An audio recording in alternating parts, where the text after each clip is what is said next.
రెండో దశ శాంతి చర్చలకు సంబంధించి బిగ్ ట్విస్ట్ నెలకొంది. మొదట ఇస్లామాబాద్లో ఏవైతే శాంతి చర్చలు జరిగాయో అవి విఫలం అవడంతో ఇకపై చర్చలు లేవు అంటూ కూడా అటు యూఎస్కి సంబంధించిన జేడీ వ్యాన్స్ చెప్పిన క్రమంలో ఇప్పుడు తాజాగా మరో ప్రకటన చేశారు. బంతి ఇరాన్ కోర్టులోనే ఉందని, వాళ్ళు ఏ డిసిషన్ తీసుకున్నా మేము యాక్సెప్ట్ చేసేందుకు సిద్ధంగా ఉన్నామంటూ కూడా జేడీ వ్యాన్స్ సంచలన ప్రకటన చేశారు ఓ ఇంటర్వ్యూ ద్వారా. అంటే శాంతి చర్చలకు మరోసారి పాల్గొనేందుకు తాము సిద్ధంగా ఉన్నాము అన్న విధంగా కూడా యూటర్న్ తీసుకున్నట్టు కూడా కనిపిస్తోంది. మరి ఈ మాట మీదే ఉంటారా? మరోసారి ఉపాధ్యక్షుడు జేడీ వ్యాన్స్ మరో చర్చలు లేవని చెప్పే అవకాశం ఉందా? అసలు ఏం జరగబోతుంది అన్నది తెలియాల్సి ఉంది. మరోవైపు రష్యా మధ్యవర్తిత్వం వహించేందుకు సిద్ధంగా ఉన్నట్టు కూడా సమాచారం అందుతోంది.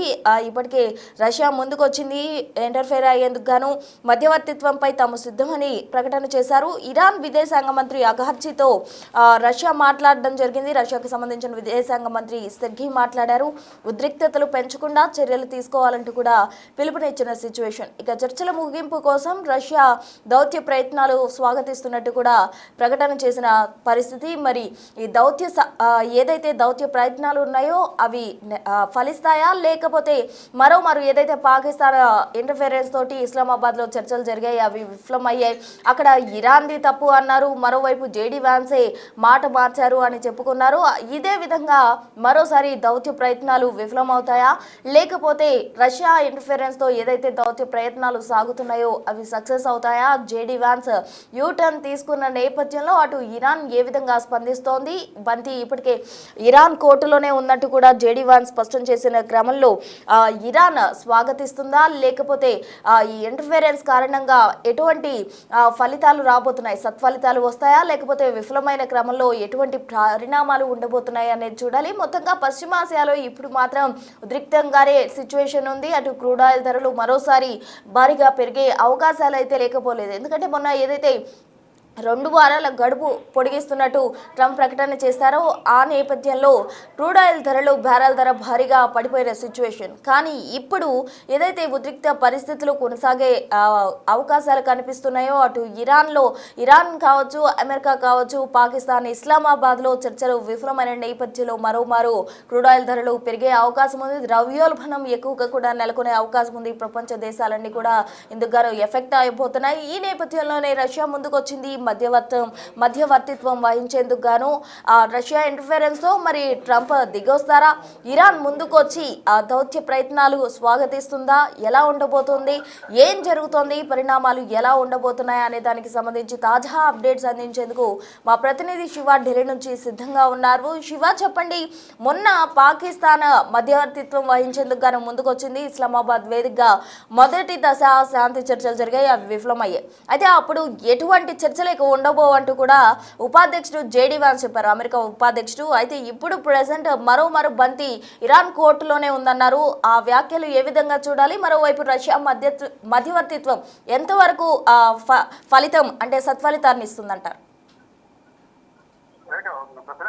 అమెరికా సంబంధించిన రెండవ దశ శాంతి చర్చలపై నెలకొంది. అయితే ఉపాధ్యక్షుడు జేడీ వ్యాన్స్ యూటర్న్ తీసుకున్నట్లుగానే ప్రధానంగా అర్థమవుతోంది. అయితే మొదటి దశ చర్చలు విఫలం తర్వాత ప్రధానంగా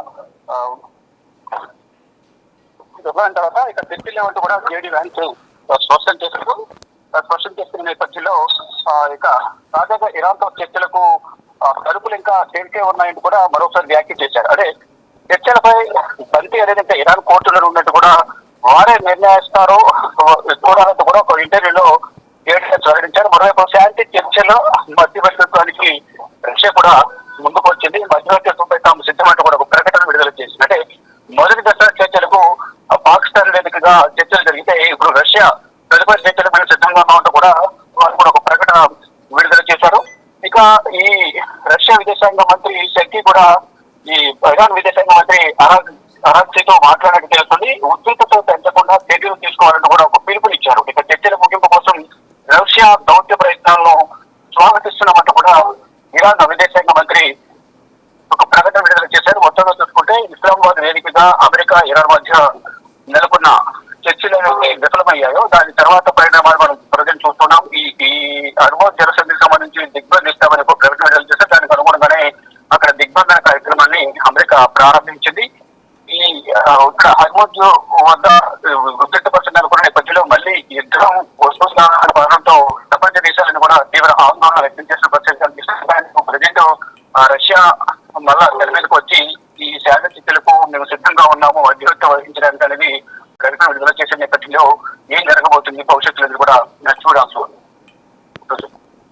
ఓకే శివ, మొన్నటి వరకు ట్రంప్ ఏదైతే 2 వారాల గడువు పొడిగించారో దానికి సంబంధించి అటు మొత్తంగా కూడా మనం చూడడం జరిగింది. యూటర్న్ ఇప్పుడు ప్రజెంట్ యూటర్న్ తీసుకున్న సిచ్యువేషన్ ఏవైతే చర్చలు జరిగాయో అవన్నీ కూడా విఫలమైపోయాయి. మొత్తంగా ఈ అంశానికి సంబంధించి ఎటువంటి పరిణామాలు చోటు చేసుకోబోతున్నాయి అనేది చూడాలి. మొత్తంగా ఉద్రిక్తతలు పెంచకుండా చర్యలు తీసుకోవాలంటూ కూడా అటు హితవు పలికిన సిచ్యువేషన్. మరి రష్యా మధ్యవర్తిత్వం దౌత్య ప్రయత్నాలు ఎంతవరకు ఫలిస్తాయి?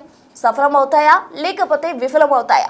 అమెరికా, ఇరాన్ ఈ విషయంలో ముందుకొస్తాయా? ఎటువంటి డెసిషన్ తీసుకోబోతున్నాయి? ప్రపంచ దేశాలపై ఎటువంటి ఎఫెక్ట్ పడబోతుంది అనేది చూడాలి. ఎందుకంటే మొన్నటి వరకు కూడా అంతా ఈ యుద్ధానికి ఒక ఎండ్ కార్డ్ పడుతుంది అంటూ కూడా అంతా ఆశాభావం వ్యక్తం చేశారు. కానీ మధ్యలో ఏవైతే చర్చలు జరిగాయో అవన్నీ కూడా విఫలమైన నేపథ్యంలో అంతా కూడా ఏదైతే ఆశాభావం వ్యక్తం చేశారో వారంతా కూడా ఒక సందిగ్ధంలోకి వెళ్ళిపోయిన సిచ్యువేషన్. ఇప్పుడు మరి ఈ చర్చలు ఫలితం లభిస్తాయా లేకపోతే ఎటువంటి పరిణామాలు ఉండబోతున్నాయి అనేది చూడాలి. మొత్తంగా శాంతి చర్చలకు సంబంధించి ఉపాధ్యక్షుడు జేడీ వ్యాన్స్ యూటర్న్ తీసుకున్నారు.